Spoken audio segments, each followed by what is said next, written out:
खाल्ल्यानंतर कशात खवखव होते का? त्याचबरोबर अळूवडी करत असताना त्याचा रोल सुटतो, खूप साऱ्या लेयर्स पडत नाही.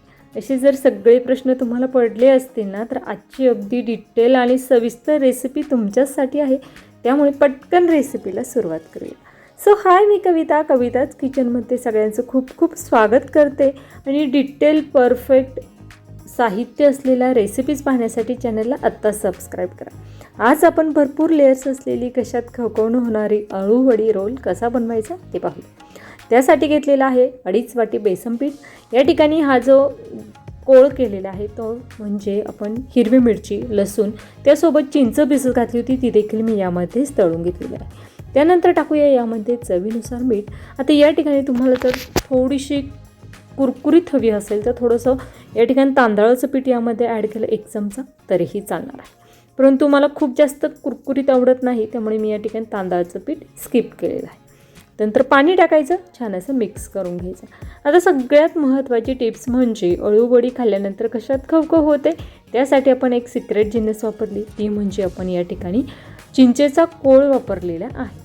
या ठिकाणी अळूवडी चवीला तर छान लागावी, दिसायला छान दिसावी, त्याचबरोबर पौष्टिक व्हावी यासाठी यामध्ये टाकले आहे 3 चमचे पांढरे तेल. छान असं बॅटर मिक्स करून घ्यायचं. बॅटरची कन्सिस्टन्सी पाहू शकता, खूप छान परफेक्ट आहे. अळूवडीसाठीचे पाणी आपण सगळे स्वच्छ धुवून घेतलेले आहे. शक्यतो अशी कोवळी पानं भेटली तर घ्या, म्हणजे त्याला शिरा खूप कमी असतात. आता या ठिकाणी त्याचं जे वरील शिरा आहेत त्या सगळ्या आपल्याला काढून घ्यायच्या आहेत. आता अळूवडी खाल्ल्यानंतर कशात खवखव होते, त्याची पहिली एक महत्त्वाची टिप्स म्हणजे चिंचेचा कोळ वापरा. दुसरी महत्त्वाची टिप्स म्हणजे शक्य होतील त्याच्या ज्या शिरा आहेत त्या सगळ्या काढून घ्या. हे पहा, अशा पद्धतीने सगळ्या शिरा आपल्याला काढून घ्यायच्या आहेत. ही एक महत्त्वाची अशी टिप्स आहे. त्यानंतर आपण सगळ्या शिरा या पानांच्या काढून घेतल्या आहे. आता याला आपण हे पीठ लावून घ्या. बॅटरची कन्सिस्टन्सी पाहू शकता, खूप जास्त घट्ट नाही किंवा खूप जास्त पातळ नाही, परफेक्ट अशी ही कन्सिस्टन्सी आहे. आणि हो, एक सांगायचं राहिलं होतं की या ठिकाणी हिरवी मिरची, लसूण आणि त्यानंतर आपण चिंचेचा कोळ ज्यावेळेस वाटून घेतला त्यामध्ये थोडंसं 1 चमचा जिरं देखील टाकलेलं होतं. अगदी खूप छान अशा पद्धतीने पाणी आपण एकावर एक ठेवीत साधारणतः 7 ते 8 पाणी आपल्याला ठेवायची आहे. आणि त्या पद्धतीचाच रोल आपल्याला बनवायचा आहे. त्यामुळे तयार होणारी अळूवडी छान अशी भरपूर लेयर्स असलेली असणार आहे. त्यामुळे पाणी कशा पद्धतीची ठेवायची हे तुम्ही पाहू शकता. अगोदर एक पान ठेवलं, त्याच्या दोन्हीही बाजूला आपल्याला एक पान ठेवायचं आहे. अगोदर उजव्या बाजूला एक पान ठेवलं, डाव्या बाजूला एक पान ठेवलं, अशा पद्धतीने आपण पाणी ठेवलेली आहेत. एकूण 7 ते 8 पाने आपल्याला अशा पद्धतीने ठेवायची.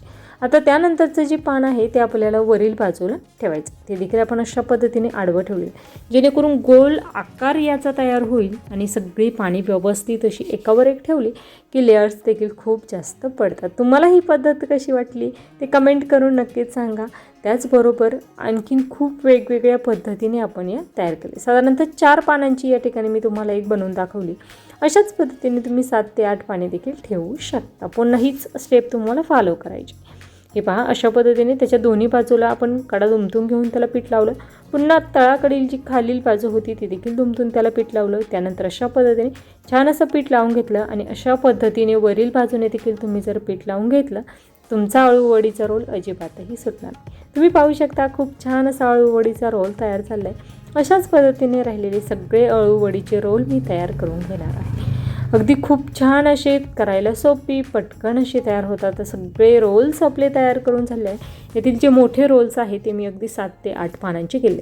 स्टीमरमध्ये टाकायचं तळाशी पाणी, त्यावर छिद्र असलेली झाकणी ठेवायची. झाकणीला अगदी थोडंसं तेल लावलेलं आहे आणि त्यावर हे सगळे रोल ठेवून घ्यायचे. त्यानंतर झाकण लावायचं आणि अर्धा तासासाठी छान अशी ही अळूवडी मध्यम आचेवर शिजवून घ्यायची. आता या ठिकाणी बऱ्याचदा खवखव होते, कारण अळूवडी व्यवस्थित शिजलेली देखील नसते. त्याचे जे शिरं असतात ते जर चांगले शिजले तरी देखील अळूवडी खाल्ल्यानंतर कशा खवखव होत नाही. अगदी 4 ते 5 टिप्स मी तुम्हाला सांगितलेले. आणि अर्धा तास झालेला आहे, मध्यम आचेवर खूप छान परफेक्ट अशी अळूवडी शिजलेली आहे. लगेचच आपण ती काढून घेऊया. छान अशी थंड करायची, त्यानंतरच ती अळूवडी कट करायची. कारण गरम असताना जेव्हा अळूवडी आपण कट करतो त्यावेळी त्याचा खूप जास्त भुगा होतो. पाहिजे तेवढी अळूवडी परफेक्ट अशी आपल्याला या ठिकाणी ती भाजून घेता येत नाही. भाजताना खूप भुगा होतो, पाहिजे तशी सगट राहत नाही. यासाठी खूप छान परफेक्ट अशी अळूवडी झाली आहे. अळूवडी मी कट करून घेत आहे. तोपर्यंत तुम्ही जर चॅनलला सबस्क्राईब केलं असेल तर पटकन सबस्क्राईब करा.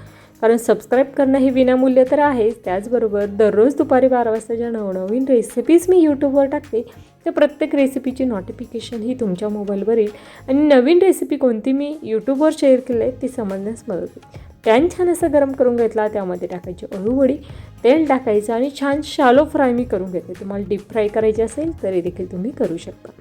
अगदी शालो फ्राय ही अळूवडी करून घेत आहे तरी देखील खूप छान अशी लागते.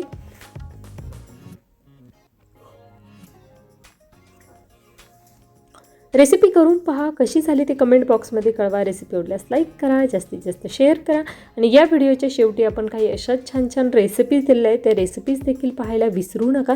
उद्या दुपारी 12 वाजता तुम्हाला कोणती रेसिपी पाहायला आवडेल हे देखील मला कमेंट करून नक्कीच सांगा. त्याचबरोबर खूप छान परफेक्ट अशी बाहेरून कुरकुरीत भरपूर लेअर्स असलेली ही अळूवडी तयार झालेली आहे. गरमागरम कविताच किचन स्टाईलने सर्व करूया. रेसिपी आवडल्यास कमेंट करा. रेसिपी शेवटपर्यंत पाहिल्याबद्दल धन्यवाद.